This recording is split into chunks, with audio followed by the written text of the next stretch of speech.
செவ்வாய்க்கிழமை மதுரையில் வைத்து ஒரு சாங் ஷூட் ஒன்று நம்ம பண்றோம். இந்த சாங் எதை பத்தி அப்படின்னா குழந்தைகளை பத்தி, சில்ட்ரன், அபவுட் சில்ட்ரன். ஸோ இதை பாடுறதே ஒரு சின்ன குழந்தை தான், என் தம்பி பையன் தான் பாடுறான்.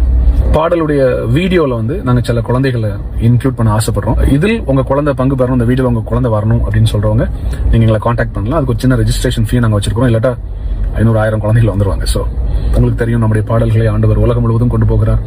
மில்லியன்ஸ் ஆஃப் பீப்பிள், தமிழ் மட்டும் இல்ல, நிறைய நாடுகள்ல நம்முடைய பாடல்களை கேட்கறாங்க. ஸோ உங்க பிள்ளையோட சாட்சி உலகம் முழுவதும் பொண்ணு ஆசைப்படுறேன். டிராவல் உங்களுடையது, ஸ்டே உங்களுடையது, ஃபுட் உங்களுடையது. நாங்க அதெல்லாம் பார்த்துக்க முடியாது. ஏன்னா எல்லாரும் கூட தான் எல்லாரும் கொடுத்தா நாங்க எங்களுக்கு அது பொருளாதார தடையாயிடும். ஸோ அதெல்லாம் நீங்க பார்த்துக்கணும். உங்க செலவுல நீங்க வரணும்.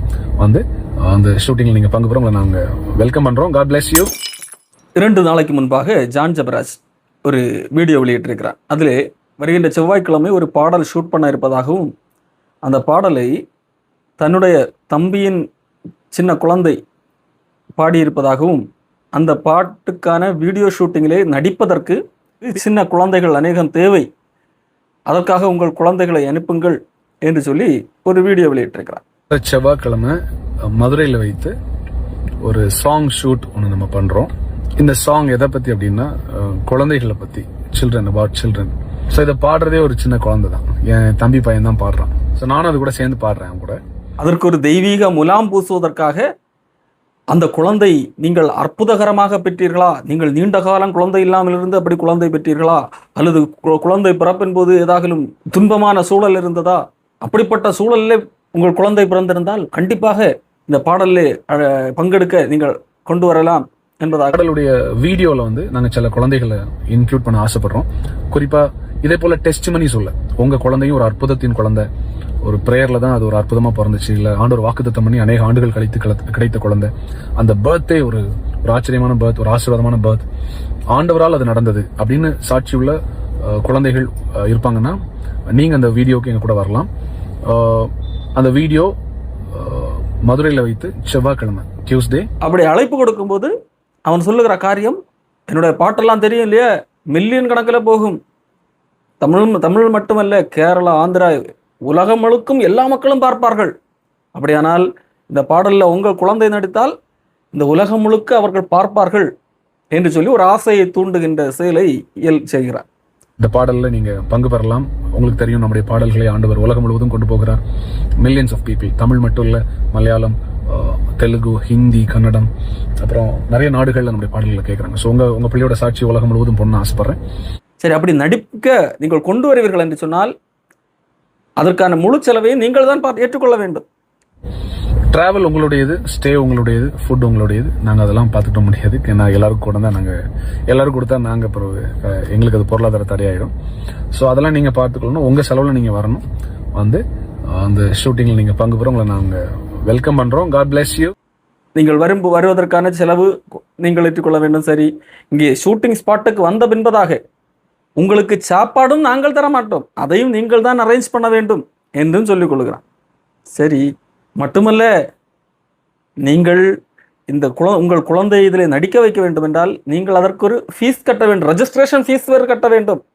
குழந்தை வரணும் அப்படின்னு சொல்றவங்க நீங்க எங்களை காண்டாக்ட் பண்ணலாம். அதுக்கு ஒரு சின்ன ரெஜிஸ்ட்ரேஷன் ஃபீ நாங்க வச்சிருக்கிறோம். இல்லாட்டா 500-1000 குழந்தைகள் வந்துருவாங்க. ஸோ இது பேராசை உள்ள, புகழாசை உள்ள மக்களை இழுத்து பணம் சம்பாதிக்கிற ஒரு யுக்தி. ஒரு பாடல் ஏற்றுவதற்கென்று, அது ஷூட்டிங் பண்ணுவதற்கென்று செலவுகளாகும். அந்த செலவை அதன் பின்பதாக அது யூடியூப்ல போட்டு பல பிளாட்ஃபார்ம்களில் விற்று அதிக அளவிலே சம்பாதித்துக் கொள்ளுகிறார்கள். இப்போ இந்த பாடல் ஷூட்டிங் பண்ணுவதற்கான செலவை கூட மற்றவர்கள் தலையிலே கட்டுவதற்கான ஒரு யுக்தி. உங்கள் குழந்தைகளை நான் நடிக்க வைக்கிறேன், அதற்கு நீங்கள் ரெஜிஸ்ட்ரேஷன் ஃபீஸ் கொண்டு வாருங்கள் என்று சொல்லி அவர்களை நடிக்க வைக்கிறேன் என்று சொன்னால் என்ன, அவர்கள் பின்னணியிலே ஒரு பேக்ரவுண்ட் டான்சர் போல சின்ன பிள்ளைகள் அங்கங்கே நிற்க வைக்கப்பட்டு ஷூட்டிங் பண்ணுவார்கள். ஒரு நாள் ஷூட்டிங் தான். முக்கியமான ஆர்டிஸ்டாக யார் இருப்பார்?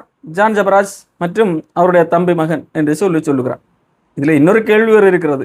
ஜான் ஜபராஜ் தன்னுடைய தம்பி மகன் இந்த பாடலை பாடுகிறான் என்று சொல்லுகிறான். ஏன் ஜான் ஜபராஜ் தன்னுடைய மகனை வைத்து இந்த பாடலை பாட முடியவில்லை?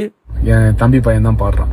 காரணம், தன்னுடைய மகனை வேண்டாம் என்று சொல்லி தன் கட்டின மனைவியை உதறி தள்ளிவிட்டு கள்ளக்காதலியோடு சுற்றி கொண்டிருக்கிறார். ஆகவே தான் என்னுடைய தம்பியின் மகன் இந்த பாடலை பாடியிருக்கிறான் என்பதாக சொல்லுகிறான். அப்படிப்பட்ட ஒரு அயோக்கியன் இப்படி அழைப்பு கொடுக்கிறான்.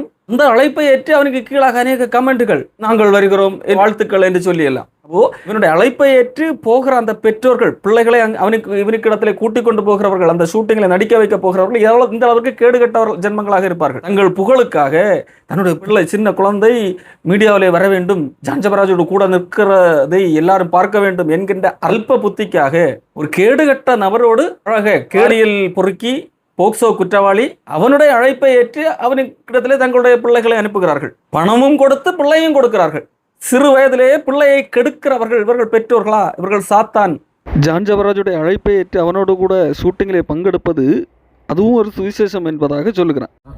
இதுவும் ஒரு சுவிசேஷம் தான். இதுவும் ஒரு உங்களை போல சேலஞ்சஸ்ல போற சில தாய்மார்கள், தகப்பன்மார்களுக்கு, குடும்பங்களுக்கு அது ஒரு ஆறுதலா இருக்கும். ஒரு நம்பிக்கை. எங்க படிச்ச ஜான் ஜெபராஜோடு கூட குழந்தைகள் வந்து நடனமாடினால் அது சுவிசேஷமா?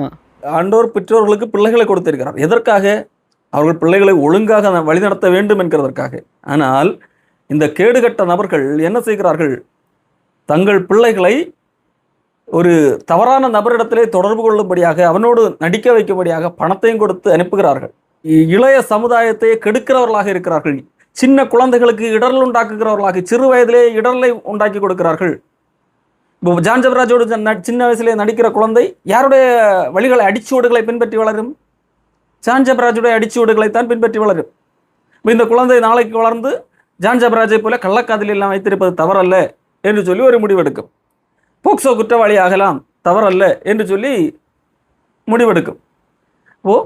மக்களை ஏமாற்றலாம், ஆசையை தூண்டி ஏமாற்றலாம். ஜான் ஜெபராஜ் எப்படி மக்களை ஆசை தூண்டி ஏமாற்றி பணம் சம்பாதித்து கொளுத்திருக்கிறானோ அதே போல ஏமாற்றி சம்பாதிக்கலாம் என்று சொல்லி இந்த சின்ன வயசுலேயே இந்த பெற்றோர்கள் அந்த பிள்ளைகளுடைய மனதிலே நஞ்சை விதைக்கக்கூடியவர்களாக இருக்கிறார்கள். பழைய ஏற்பாட்டிலே மீகா என்கின்ற ஒரு தீர்க்கதரிசி இருந்தார். அந்த தீர்க்கதரிசி வாழ்ந்த காலத்திலே ஆண்டவர் அன்றைக்கு வாழ்ந்த மக்களை குறித்து சொன்ன காரியம்தான் இன்றைக்கு இப்படிப்பட்ட நபர்களிடத்திலும் காணப்படுகிறது. மனம் போகிற போக்கின்படி, ஜான் ஜெபராஜை போல மனம் போகிற போக்கின்படி, அவனுடைய மனம் என்ன சொல்லுகிறோ அதன்படி போகிறவனாக இருக்கிறான். அப்படி போய் அபத்தமானதை உரைக்கிற ஒருத்தன் திராட்சரசத்தையும் மதிபானத்தையும் குறித்து நான் உனக்கு பிரசங்கிப்பேன் என்று சொன்னால் அவரே இந்த ஜனத்துக்கு ஏற்ற பிரசங்கியாக இருப்பான் என்று சொல்லி ஆண்டவர் மீகா வழியாக சொன்னான்.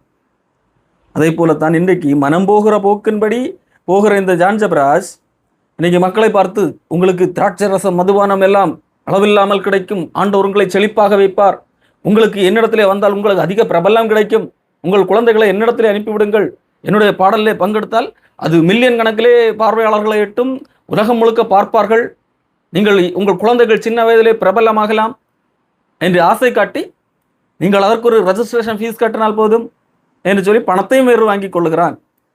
இப்படிப்பட்டவனே, இப்படிப்பட்ட அபத்தமானதை பேசுகிறவன், மனம் போகிறபடி போகிறவன், அவன்தான் இந்த ஜனங்களுக்கு ஏற்ற பிரசங்கியாக இருப்பான்.